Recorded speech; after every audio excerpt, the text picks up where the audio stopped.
Yep. Welcome back. And happy Saturday. Yeah. And our beautiful flowers over here. So pretty. Thank you, Tiffany. Yeah. Thank you, Tiffany. That was really sweet. Okay. So, Well, we have to tell them what it's for. yeah. Vera, I'll let you. No, you Okay. Okay, well, so Lukey, our mascot kitty, is on the other side now. Yeah. So anyways, and so that's the beautiful flowers that Tiffany brought over. So From the Soul yeah. Tribe. Yeah. So thank you. Yeah. For you all. Did a little card too. Yeah. Okay, so let's see who's joining us today. And today is going to be a new art reveal. So I'm excited to share about that. Okay, so hello, Sharon and Bree. Tiffany's with us. Kathy, thank you all for being here. Nana, Lisa. Aw, lots of love and lots of hugs. All right. And yeah, we love you guys too. So thank you. And then because this helps to keep us going, helps to give us, a little bit of inspiration and spark in our day. So we're going to dive into the subject today, and it is a goddess art that, it means a lot to me, actually, this picture. So I think I'm just going to show you first and then kind of tell you the legend, because every goddess has a legend behind her story. And so it's a story that is created for us to all to relate to, because it's not only for the goddess that we ask for protection from and help and all that type of thing, but being in life, we can pull those virtues and do our best to embody them. Now, I'm going to go grab a tissue. Thanks. Okay, be right back. Talk amongst Yes, yourselves. talk amongst yourselves. All right, tissue.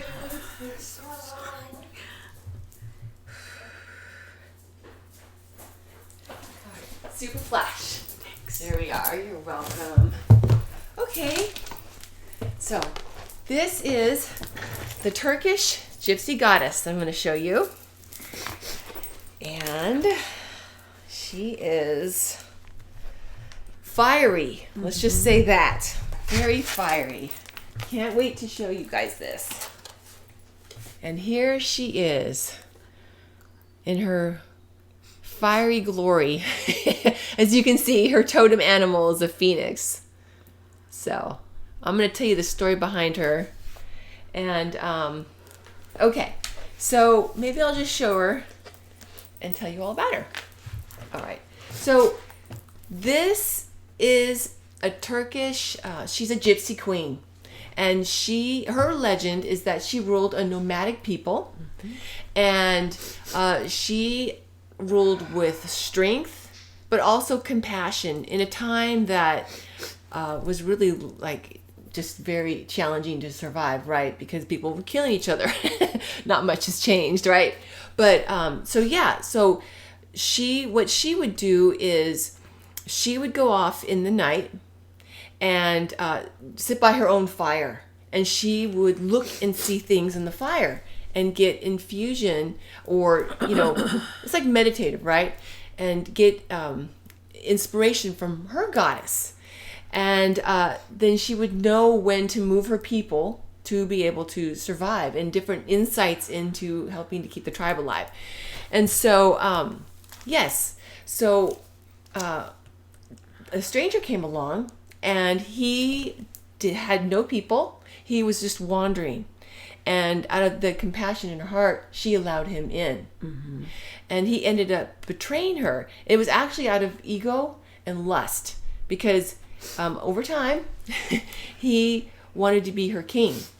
And it didn't really set well with him when she laughed in his face. Let's just say it that way.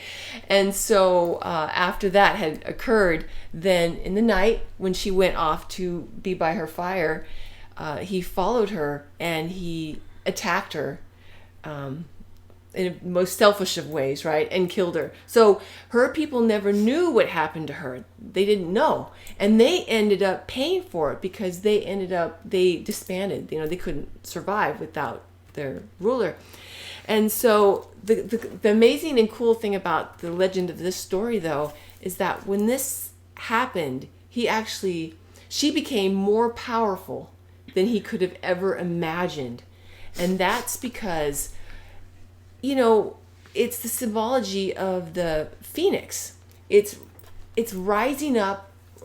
It's like being burned up in the fire. And once that happens, it can't burn you anymore.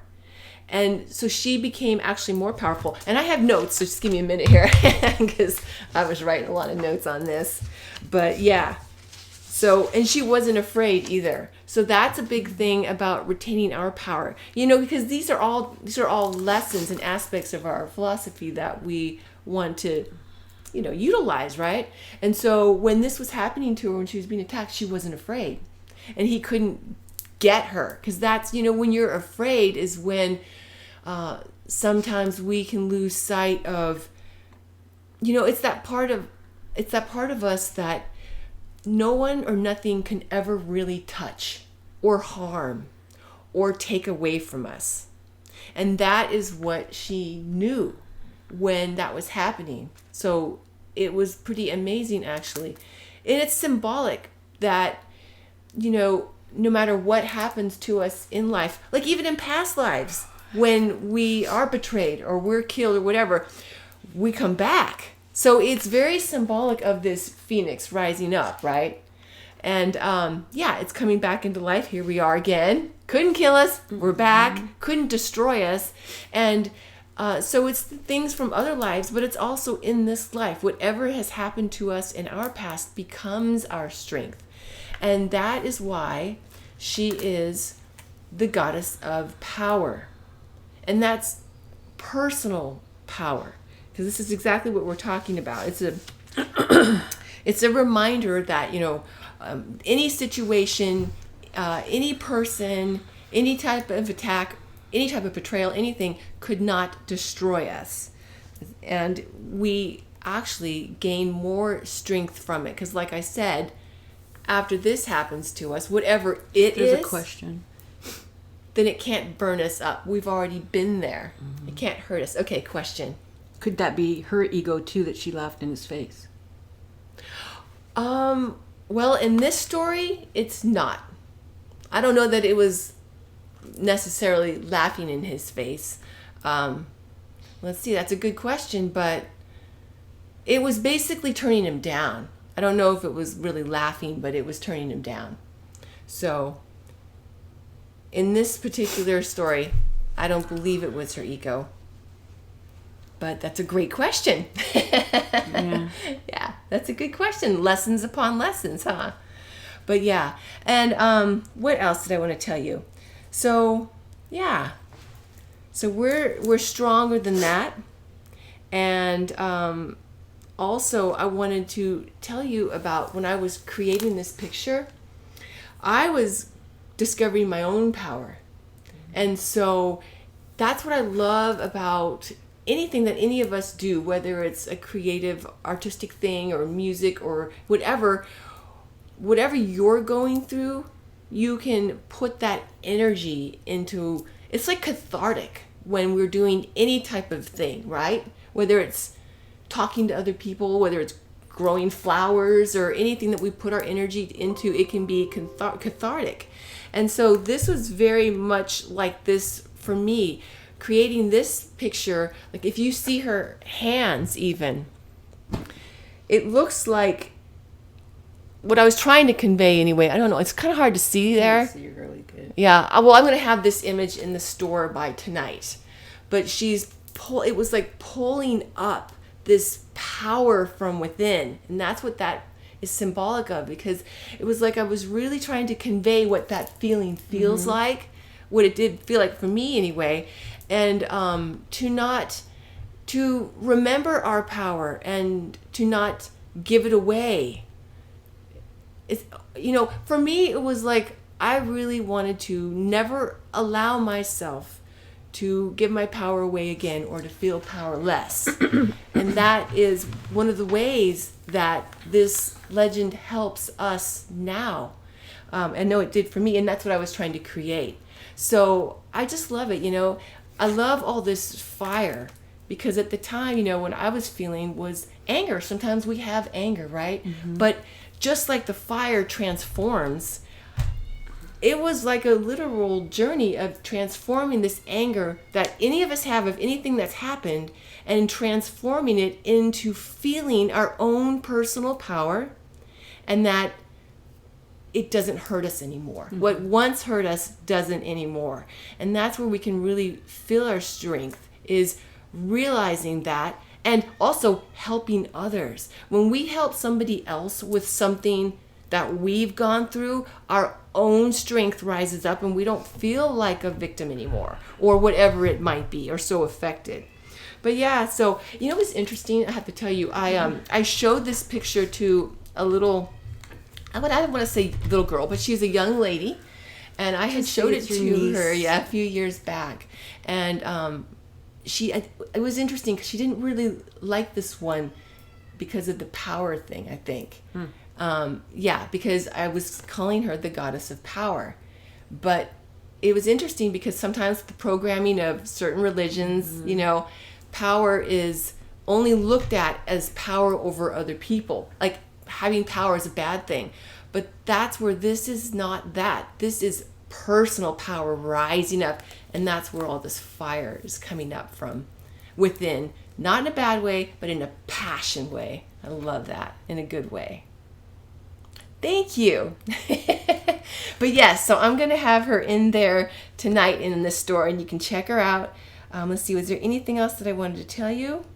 I think that was pretty much it. It's like that old saying, within our greatest challenges or within our weakness, whichever you like, lies our greatest strength. Like Sylvia used to say. Yes. I kind of like it with challenges instead of weakness, right?